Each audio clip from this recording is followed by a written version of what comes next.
Tanzania wamekumbushwa kutofuata ushawishi wa kisiasa katika kupata viongozi wa ngazi mbalimbali, kwani kwa kufanya hivyo kutawafanya kutopata viongozi waadilifu na wenye hofu ya Mungu. Pia wameombwa kuombea uchaguzi mkuu unaotarajiwa kufanyika Oktoba 25 mwaka huu kuwa wenye amani. Tupate taarifa.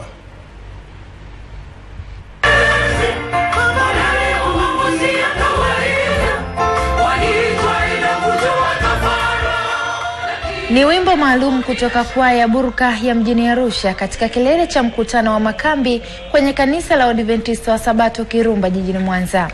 Katika mahubiri yake, kiongozi wa idara ya mawasiliano kanda ya Afrika Mashariki amewaomba Watanzania kuepuka kuchagua viongozi kwa kutumia ushawishi wa watu, kwani jambo hilo sio mapenzi ya Mungu.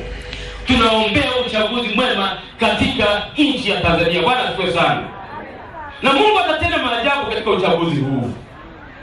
Lakini kanisa la Mungu lina uchaguzi wake kwa viongozi wake ambao wanaliongoza kanisa. Na hiki ni kipindi chake hicho. Siasa kanisani, kuwazungumza wengine vibaya, kuwapaka matope wengine kanisani kwa sababu ili upate kupanda na kusimama mahali. Wewe angalia kile unachokifanya kwa sababu Mungu hatanyamaza. Waumini wa kanisa hilo wameaswa kuwa mfano kwa jamii kwa kujitoa maisha yao kumtumikia Mungu, kwani huo ndio wito wao kwa kanisa.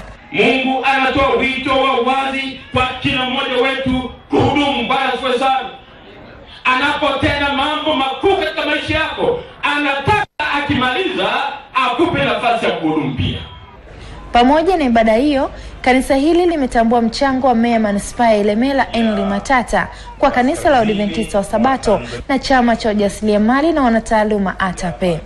Idara ya mawasiliano nayo imetambua mchango mkubwa wa kampuni ya Sahara Media Group inayomiliki vituo vya utangazaji vya Kiss FM, Radio Free Africa na Star TV, pamoja na kikamuzi cha Continental ambacho kimekuwa kikirusha matangazo ya TV ya Hope Channel na Morning Star vinavyomilikiwa na kanisa la Wasabato. Kwa jitihada hizo, kampuni ya Sahara Media Group imetunikiwa cheti cha kutambua mchango wake katika utoaji matangazo na ushiriki wake kwenye shughuli za kijamii. Ninaomba kukubali shukrani ndogo kwa mambo mliyofanya. Tunaahidi tutatoa kadri ya uwezo wetu ambao unastahili kutoa katika jamii, na tunawaomba tu muendelee pia kutuunga mkono kwa kuwa na hicho kinamuzi. Kilele cha mkutano wa makambi kimehudhuriwa na waumini wa kanisa la Waadventista wa Sabato na wageni mbalimbali wakiwemo viongozi wa serikali.